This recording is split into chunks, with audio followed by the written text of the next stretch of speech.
My friend and colleague Brian Ham is passing out some magazines, and we have a special card as well. We will have a drawing with this card later, so that will be important to work on filling out. But right now, let's begin with a word of prayer as we get started. Dear Lord, I want to pray that you will be with us this afternoon as we come together, as we examine what steps we can take to make a difference in this broken world we live in. Thank you in Jesus' name. Amen. Well, Crowley Church is kind of like a second home church for me, currently living in the Southern Adventist University area. Our ministry, Child Impact International, is actually located on the campus of Southern, which is a real blessing. We made that transition at the end of last year, but I was a charter member here at the Crowley Church and was leading in church planting for over 9 years in the Texas Conference. So this is like coming back home in a way. And Dr. Polsky was our family doctor. And so anyway, this is a home church for us in many ways. And Adam Keating is one of my best friends, your pastor. So I'm glad to be here with you this afternoon. I want to share this quote with you, and that is that whoever saves one life saves the world entire. It's a fairly deep concept, but this quote is taken, of course, from Schindler's List. But we can truly make an impact that has a ripple effect when we can help one. And I think we live in a world where things are so complex and there's so many challenges that we sometimes feel overwhelmed to the point of inaction, but we don't really fully realize the impact that can be made through the one.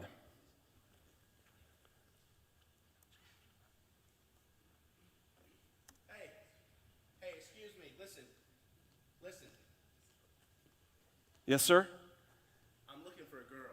A girl, okay. Yeah, 12 years old or so. 12 years old, 13. okay. Domestic worker, she needs to be a hard worker, okay? A hard worker, okay. You got something like And that? so about 12 years old, Yeah. okay. I need a girl. Well, you can't just have one. I mean, I've got $100 here. $100, okay. Yeah. That's a little much. I'll give you some change. Okay? All right, but we got a deal. There's $10 All right. change for you. Thank you. All right. The average price of a slave today is $90. And a domestic worker, in case you didn't know, is a front for human trafficking.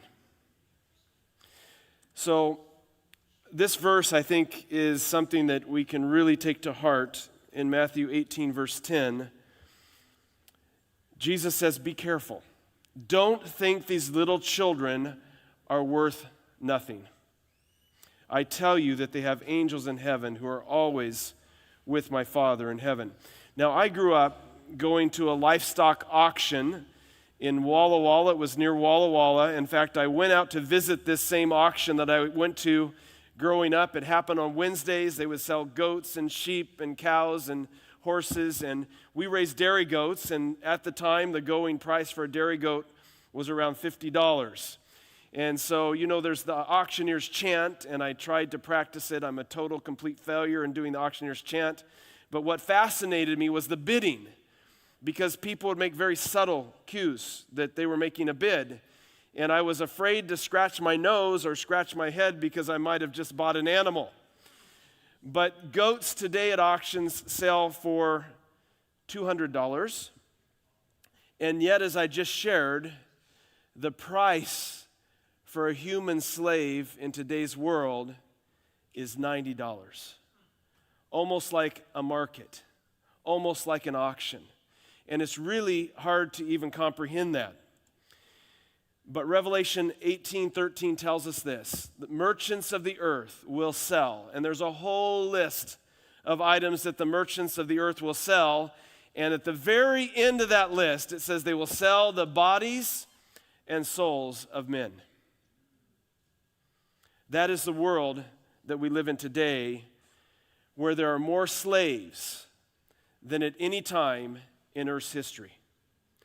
Now, because we don't see that, we don't come across that in our daily travel or in our workplace, it's almost like it's out of sight, and so it's out of our minds. But I want to frame that for you in terms of the vast number of those that are enslaved in the world today. 50 million individuals are victims of human trafficking globally. That's greater than the population of Texas, Oklahoma, Arkansas, Louisiana, New Mexico, and Mississippi combined. An incredible challenge as we look at it, an overwhelming challenge to say, how can I really make a difference? 10 years ago, Child Impact launched its very first rescue project. Child Impact has been an organization sponsoring children, vulnerable children, for the past 57 years, starting as Asian Aid. But 10 years ago, launched Operation Child Rescue as a project of Child Impact to make a difference directly in the fight against human trafficking. And where do we start? In the country of the world where there is the most human trafficking. Where do you think that is? Thailand's a good guess because probably they have some notoriety for that. But India has approximately 1/3 of the global issue of human trafficking is in the country of India, which happens to be the most populous country in the world. They just recently achieved that status. But having the most trafficking victim is not a status that you want to lay claim to, but that is the case in India. And so we started our first projects there, and over the past 10 years, particularly in the last 3 years, we've begun to multiply the number of projects, and this is our current map of where we are working with Child Impact. You see some are sponsorship, some are rescue projects, and there are many of the countries that we're doing both. This map is already outdated. We keep adding new countries. We've added projects with gypsy children in Bulgaria that we're working on right now. And on the far right, you will see on the far right of the screen something that says Secret Project. We actually have a second secret project now that we've started. So if you would like to hear about that, I invite you to come to the dinner that we're putting on this evening, because we cannot talk about our secret project where there's a recording taking place or where videos, or we cannot put that in print either. So in any case, these are the countries we're working in now, but I have a video here that I want to share with you about one of those projects. So here we go.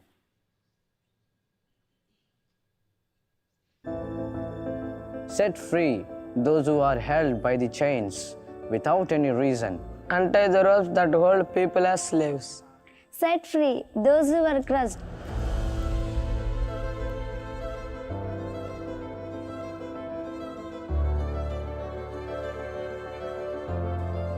Provide homeless people with a place to stay. Give naked people clothes to wear and provide for the needs of your own family. Then the light of my blessing will shine on you like the rising sun. I will hail you quickly. I will march out ahead of you. And my glory will follow behind you and guard you.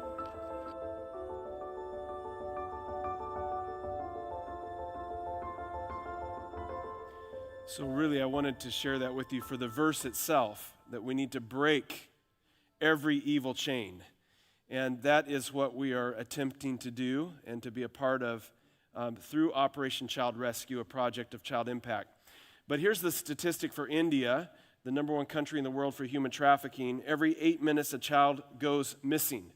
So some extreme challenges there, and I want to share with you one way that we are addressing that in the Vizag slum. So this is a bird's eye view of part of this slum, and our goal is to see this entire slum transformed.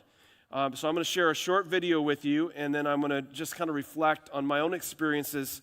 I've visited this slum a couple of times. I did not realize that there was a danger in doing so, but there had been arrangements for our protection before we walked in, and nobody even warned us. We just walked in there.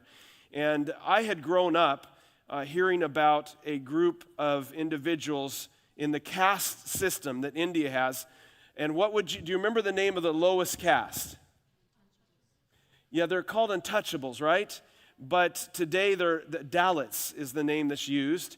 And these are individuals that are on the extreme end of society. They're the ones that are picking up the carcasses of animals beside the road. They're the ones that are cleaning out the sewer systems.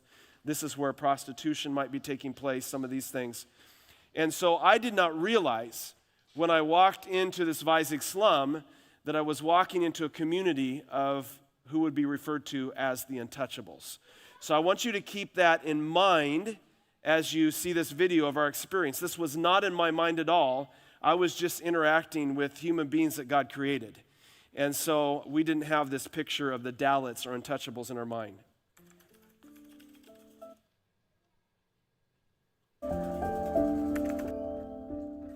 Five years ago, Child Impact launched a tailoring project in the Vizig slum. Life in the slum pushes individuals to the extremes of poverty. And some women end up making a choice to be involved in sex work simply to survive. And so this tailoring program was initiated in an effort to help them have another option in terms of the choices in front of them. We want these women to face a choice when it comes to these difficulties in their lives. Some of them may lose a spouse, they may have some kind of tragedy that's happened in their life, and we want them to have a career that they can fall on, that is a respectable one, that they can be proud of, that can provide for the needs of themselves and their family and their children. In America, we have a phrase, growing up on the wrong side of the tracks. And for these women in the Vizig slums, their address becomes a stigma. It becomes a discrimination point. So when they apply for a job and the address is identified, they have no chance to get that job. In fact, people won't even go there. They won't even touch them. And so the Vizig slum has this aura about it of negativity. And so it's so important in this location to have a beacon of hope, an oasis where these women can begin to find dignity in the work that they do, when they can be cared for, where they can be even loved.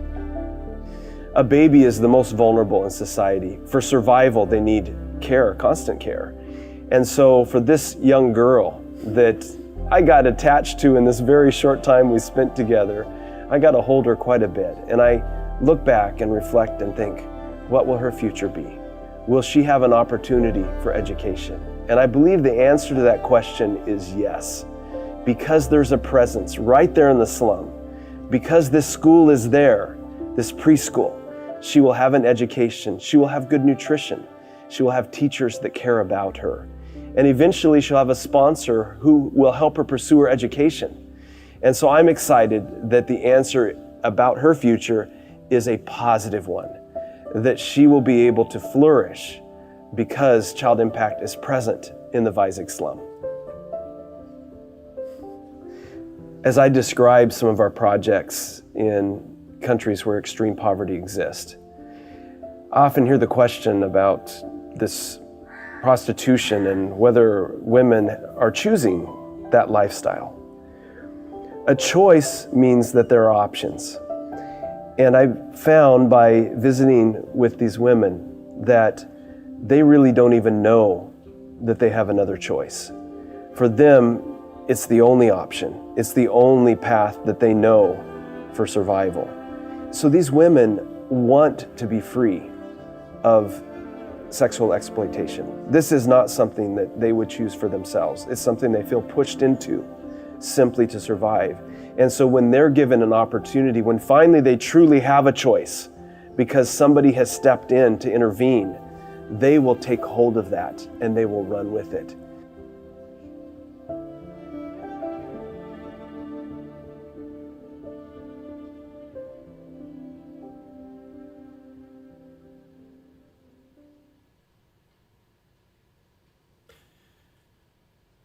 So the message this afternoon is hope for the hopeless. And I think if you look at a child growing up in the Vizig slum and say, what is their future going to look like? This was something that really nagged on my mind because as I held this little baby, as I mentioned in the video, I got very attached. One of the reasons is because other people wanted to hold her and she would not go to anybody else. Even her mom tried to come and hold her and she wanted to stay with me. And so my heart became very entangled with this little girl. And I'm like, oh my goodness, we've got to be able to do something to help this little girl and the other children who are here.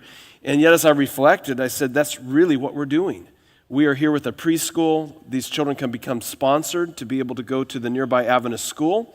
And so I believe the answer to the question of what will her future be is a positive one. But what is the cost of Adventist education?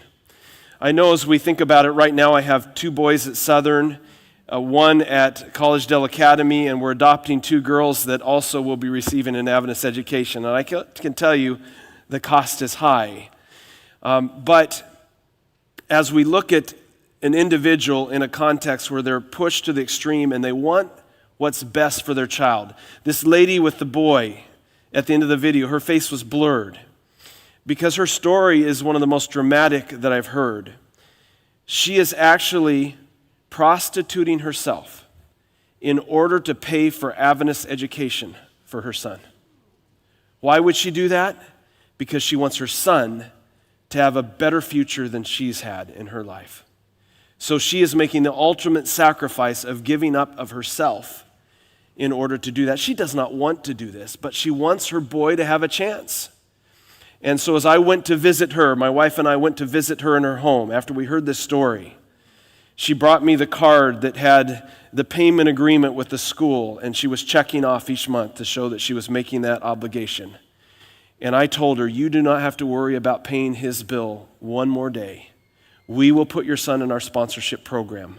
I went back to the ladies there in the tailoring project, and I said, any one of you that wants to send your children to the Adventist school that's nearby, we will sponsor them to go to school. Those ladies graduated. A new class has started, and we've communicated the same message to them that they have the ability to send their children to an Adventist school so they don't have to make this kind of choice. What will his future be? Again, I believe it will be a bright one because now he has a sponsor where he's able to attend school and receive an education. So we have this tailoring project there in the slums. And, question is it really making a difference? Is there an impact? Well, this group of ladies, as they were registering, were communicating with our partner. And they told our partner that since Child Impact started with the preschool, started with the tailoring project there in the Weizig slum, that there has been a 50% reduction in prostitution. My heart was thrilled when I heard that. But 50% is not okay either. We want to see that go to a 0. And we believe that is possible by giving these women and their children hope, by delivering hope into this dark place.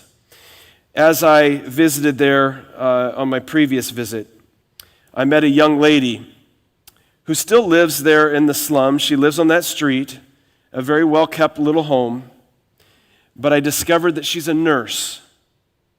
How did she become a nurse? She had a sponsor. She did not have to choose the path of prostitution because she had an option. And when an option is given, in the majority of cases, the right choice is made. These women want to make an honorable living. They don't see themselves as having an option. So really what we're bringing to them is another path and hope.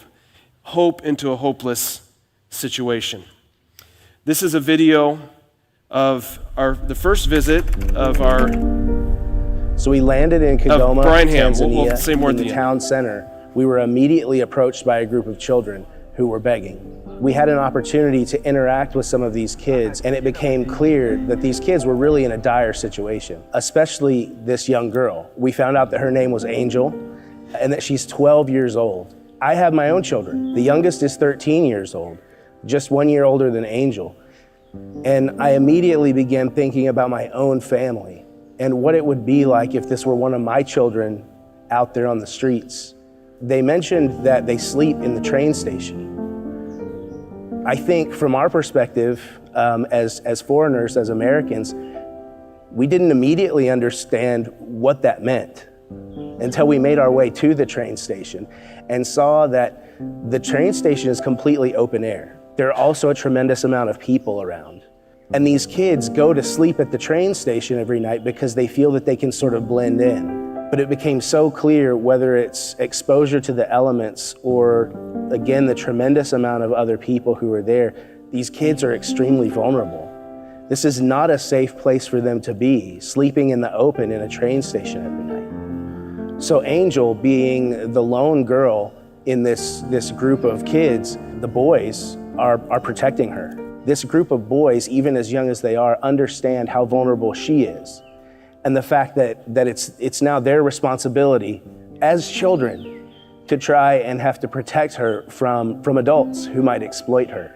This is just a shocking reality, something that we in our own country can barely imagine. Here in Kigoma, in the region of Kigoma, Child Impact works with and supports the Twing Memorial Schools.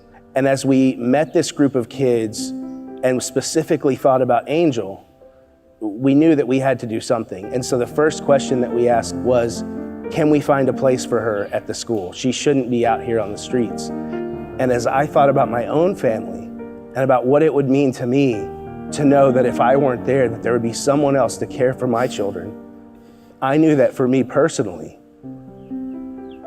simply asking our local partner whether they could find her a place there wasn't enough, that I had to do something personally. And so at that moment, I agreed to sponsor Angel to get her to a safe place so that she's not out there on the streets, so that a group of children are not the ones that are having to protect her.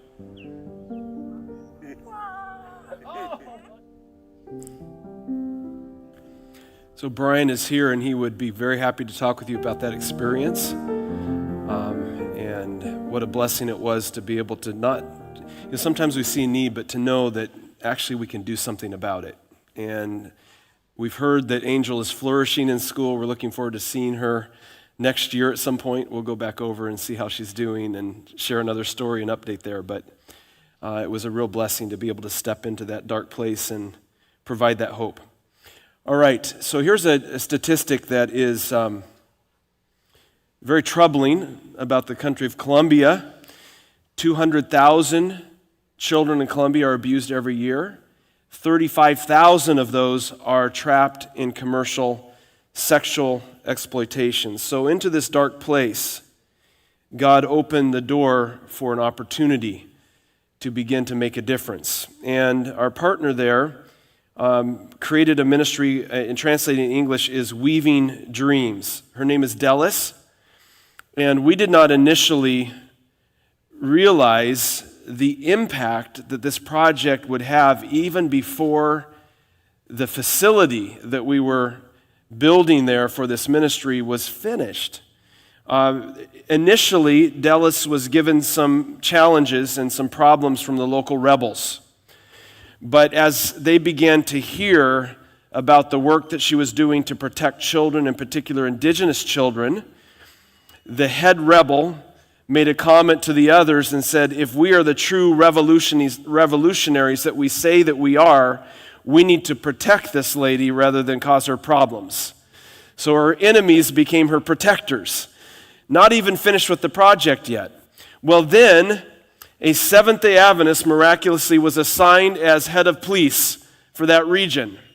And as he became interested in the work, the vision, the passion that Delis had, he decided that he would go to work and arrest known child abusers. And within a matter of a couple weeks, he had rounded up 70 child abusers and put them in jail. Well then, word began to get out, and again, understand the project hasn't even opened yet. It's just being constructed. And it was a donor who made this even possible for these doors to be open. So this is really a partnership. We're in two worlds. We're trying to help children, but we're also working with donors who want to make a difference and being able to connect them with projects where they can do that. And so as we began to construct this, and the difference was already being felt there in Colombia, immediately they wanted Delis to serve on an advisory board for that particular region in terms of how they can better protect children. There have even been conversations about how she could serve the entire country in terms of raising awareness of child protection. This is from a project that started in a simple way, but God has just been blessing abundantly. And it's just been in my wildest dreams. Could we actually impact a whole country? I believe that's something God wants to do, and we're beginning to see glimpses of that in Colombia. I have a video that she took. It's not the same quality as our other videos. She just took this of the opening, the grand opening, which just happened just a week or so ago. and these are the individuals at the grand opening. I'm just going to give you a glimpse of how significant this project is. Dios y Patria, la Policía Nacional en el Departamento del Guaviare se une a la Fundación Tejiendo Sueños para proteger a las niñas que son víctimas de abuso sexual en nuestro departamento. Quiero agradecer a la Policía Nacional del Departamento So as you del can Guaviare see, porque ha hecho the una area transformación police junto a nosotros. showed up in force Muy to give hermosa esta a articulación, visual este tejido of que their se ha hecho support of this definitivamente project as a they're esta making an gran impact in diferencia. this indigenous Hemos unido a community. todas las entidades So we believe that what God has Policía started here Nacional is para going que to be todas puedan expanding, sumar en esta and lucha, would pues, love to invite you to vamos a participate with us in some of these very special projects that are making a difference for vulnerable kids. We can go and move to the next slide. en nuestras regiones. Child Impact is involved in a secret project, not only a secret project, we now have 2 secret projects.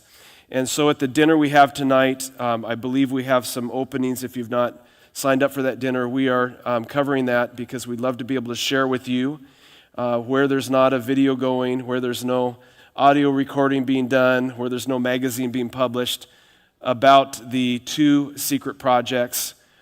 How the second one started, Brian's going to share that story because it is absolutely remarkable. But Brian, can we make sure that everyone has a card at this point? Because we'd love to interact with you with this card and magazine, so we want to just make sure that you have that. And on this card, if you've received one already, we have a spot to, and we'll have a drawing with the card too. So we have a spot for you to check there that you commit to pray for 30 days for the urgent project highlighted today. So what I would like to ask you to do is, if you're willing to check that box, I believe that's something that everybody can check that box. This special prayer need that we're bringing to you is for our new secret project, because literally right now we are beginning to receive profiles of girls that need to be rescued, that are out on the street, that are in need of intervention. And so as we do that, and I will share more about that secret project, Brian and I will share at the dinner, but that is the special prayer need. We will give you more details so you can pray more specifically about that, but we have to do that at the dinner in a few minutes here. The second point on the card that we would like for you to consider is that if you have an interest in Child Impact coming to your church, presenting a sermon in an afternoon program, if that's an interest you have, again, I always believe there's 2 ways to be involved in making a difference in terms of partnering with our ministry. One is through financially supporting. The other one is through using your influence. And if we can get in front of more people to share these stories and to really make a difference, Child Impact is leading the way for the Adventist Church in the fight against human trafficking. But we don't want to start projects and not be able to see them through. And so there's ongoing needs to support those projects. And so we would love for you to partner with us. But one of the best ways to do that is to be able to share with your local church. We come at our own expense, so there's no cost for us to do that. And Brian and I are out on the road at least half the weekends of the year in local churches sharing what we're doing. So please check that, list the name of your church, and we will be in touch with you about that. So let's move quickly here. And this one is the third box, which is I am interested in making a major donation. And honestly, we can just put here any donation. But for this card, for the purpose of this card, this is for a major donation, so we can have a conversation with you and share a lot of the details toward the project highlighted today. What we are here to raise funds for is an opportunity that we have with a matching donation for a float plane. This is the first time for us ever to do this, but I visited the most remote village I've ever been to in my life in Zambia. We traveled by a vehicle. I have a video to share with you just briefly about that. And then we had to take this small boat. Our team that we partner with there at Riverside Farm attempted to get there other ways, and finally we landed on the idea that if we had a float plane, not only could we reach that island and that village, but we can reach a total of 28 villages. And keep in mind, not a day of education, no Adventist churches except on this one island that we got into before, and lack of sanitation, many of these things. So I'm going to share this video with you. We do have a silent auction at our booth where you can bid, and at dinner, as you go to dinner, you can get a little coupon with your bidder number to place a bid, and of course Sabbath will flip those over and we'll open them up. We'll finish it Saturday night by 9:30. But 100% of the proceeds, we like you to be able to make a donation to take something home with you as well. So 100% of the proceeds from those items that we have for the silent auction, 7 items over there on our table, will go toward this project, which is also matched, which is really good. So here's a very short video to explain this project.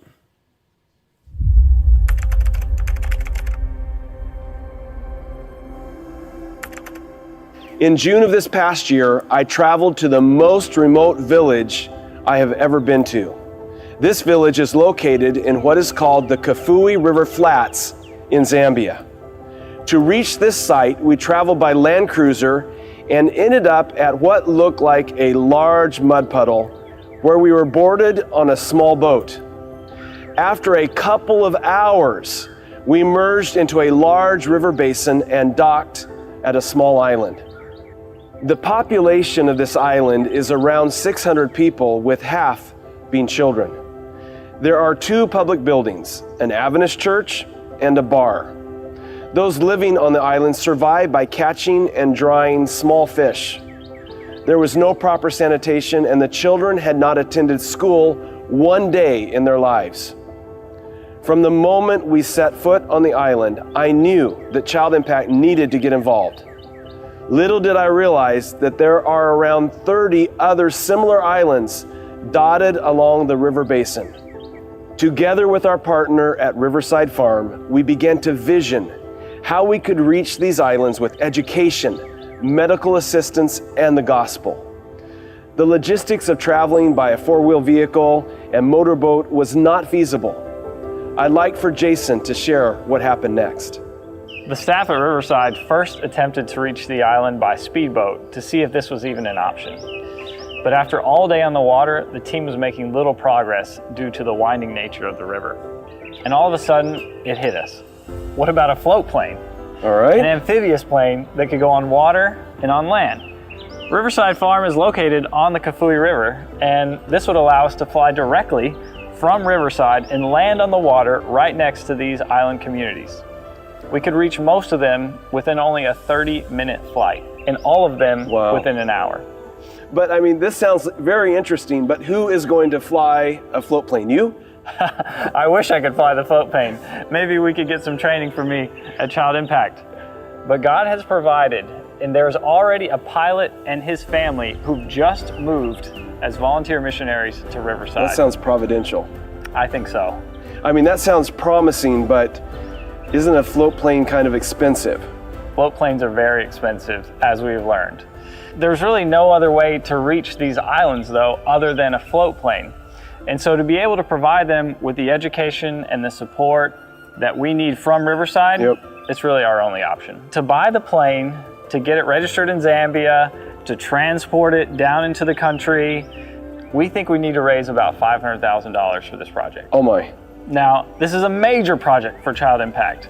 And when we looked at the cost, we got a little discouraged. So as we were exploring options, multiple people said, you need to talk to the team at Angel One. Now, Angel One is an Adventist nonprofit that helps organizations acquire aircraft to support their mission objectives. So I'm excited to share with you that Angel One has agreed to come alongside this project and has offered to match every dollar raised up to $250,000. Wow, that is amazing. It sounds like a miracle. But this is where we need your help. If you would like to partner with Child Impact to reach the forgotten children of the Kafue River Flats, you can call our office at 423-910-0667, or you can go online at childimpact.org and select Donate and then Zambia Project. Thank you for helping make this dream become a reality. All right. Brian, maybe if you could start collecting the cards for the drawing because we're wrapping up here. Some of you may have more questions about this. One of the exciting parts of this project is because of our partnership with Riverside Farm. We are the organization that sponsors their kids to go to school, help build many of the buildings on their campus. It was a donation from this area that helped build a dormitory, a girls' dormitory for rescue girls from that same region. And now that dorm is full. But we're really excited about this particular project because these are totally unreached people groups, and they're very receptive to our message, as you can see. And it's just such a meaningful opportunity. So we are looking to reach this goal as soon as possible so we can begin the process of starting this particular ministry. So we do have the silent auction where you can go and bid on those items, and then also in a moment here we'll do our drawing. I want to share, as we think about how we can bring hope to the hopeless, I think it does matter what happens halfway around the world. I think we are a global community, and we need to be concerned about making a difference. When you think about Acts 1:8, it says that all of us have a mission in Jerusalem, because this is a message to the disciples, right? Jerusalem's right where you live. That's your neighborhood. That's your church family. That's the community you serve. Then it says we have a mission to Judea. That's culturally similar and nearby. That's why we plant churches in other communities, so they're accessible. Then it says that we have a mission to Samaria. Well, Samaria is culturally different, but it's also nearby, and that's why we do cross-cultural church planting. But then there's a part that says that we have a mission to the ends of the earth. This is not a message given just to the church. This is a message that is given to every single disciple. So that's why I want to bring to you. What is your mission to the ends of the earth? And we would love to be able to partner with you in that desire to bring hope to the hopeless. So we have this one project, and maybe a float plane doesn't float your boat, but we know it'll make a big difference, but we do want to give everyone the opportunity to consider this. We have what we call the Rescue Party.